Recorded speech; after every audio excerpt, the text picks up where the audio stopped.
Today we're going to talk about ascension in terms of energy, frequency, and vibration. If you're familiar with Dr. Hawkins' work, you're going to know that he created the scale of consciousness where every emotion corresponds to a vibrational frequency, the lowest being fear and grief, and the highest love, joy, and peace. So when we talk about ascension on earth, what we're referring is that the consciousness of the planet itself is ascending. And as the planet is rising in consciousness, we as humans have the option to rise with it. And if not, we'll die, be reborn in the new frequency. Uh, but it's really exciting that we're alive at this time on Earth because ascension is available to absolutely everybody, and we don't need to get anything for it on the outside.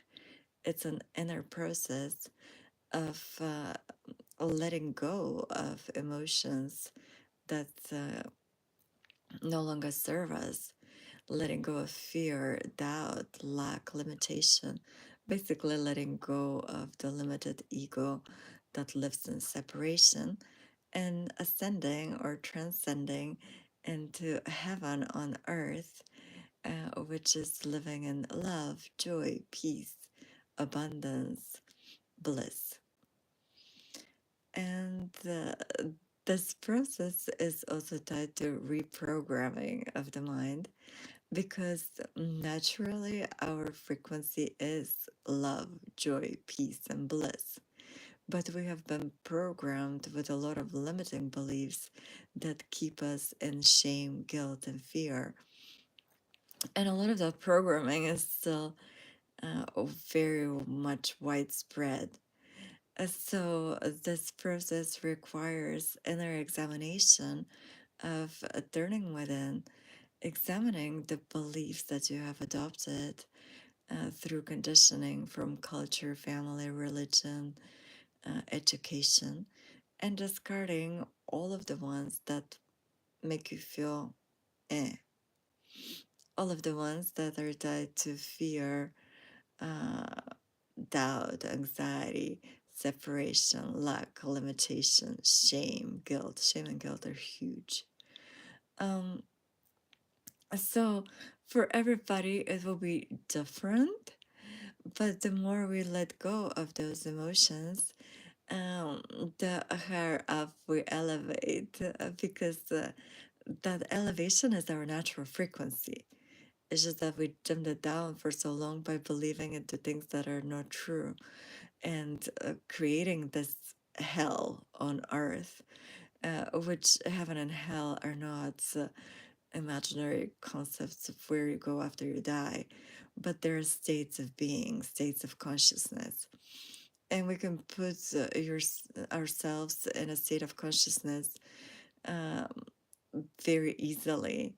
Um, and in the same way we put ourselves there, we can get ourselves out of there.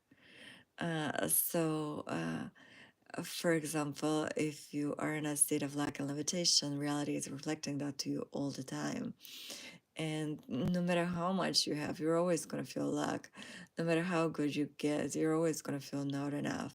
But the moment that you catch that loop and see the reflection and realize that it's not by changing the reflection, but by changing what's within the reflection, it's going to change.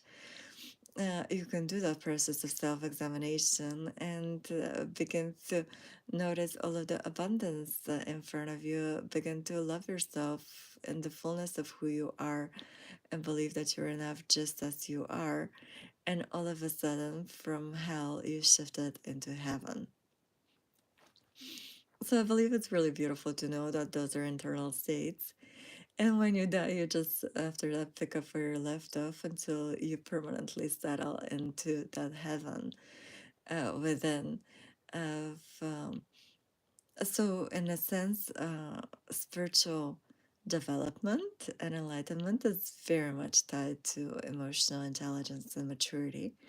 Because when we begin to be aware of our emotional states and be able to control them at will, and also our thoughts which stem from that, then we become masters of ourselves. And we can mediate heaven for others as well by just being in that vibrational state so they can remember and relax. And also speaking life into them and speaking truth, which truth and divinity and divine ideas are always high ideas. They're always ideas that promote unity, love, joy, harmony, bliss, courage, respect. So, this is the process that we're going through collectively. And because the collective is comprised of individuals, each one of us has to do it within themselves. And the more of us do it and elevate, the more that helps the whole collective consciousness. Uh, and we're ascending. It cannot be stopped. So either get on board or don't. Uh, but the ascension is happening and it's accelerating faster and faster. Music helps a lot. Just anything that brings you joy helps a lot. Anything that puts you in that childlike state of wonder and flow and losing track of time. Definitely not overthinking, definitely not seriousness, definitely no judgment. And judgment is a really tricky one because as we're undergoing that process, we can get caught in judging other people for their negativity and the states that they're in. And by dwelling on those states, we evoke them within ourselves as well.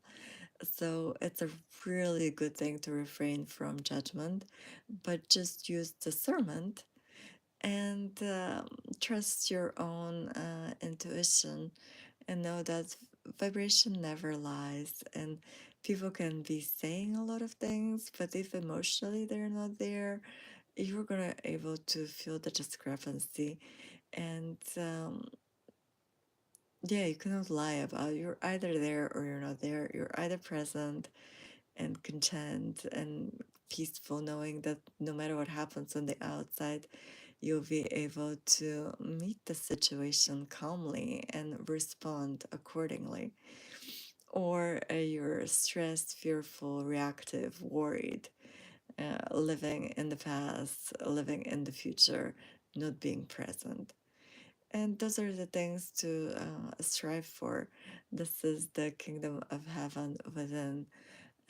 This is, like that's what we're supposed to seek first. And when we are in those states of being, everything that is needed to continue to sustain them naturally gets attracted to us.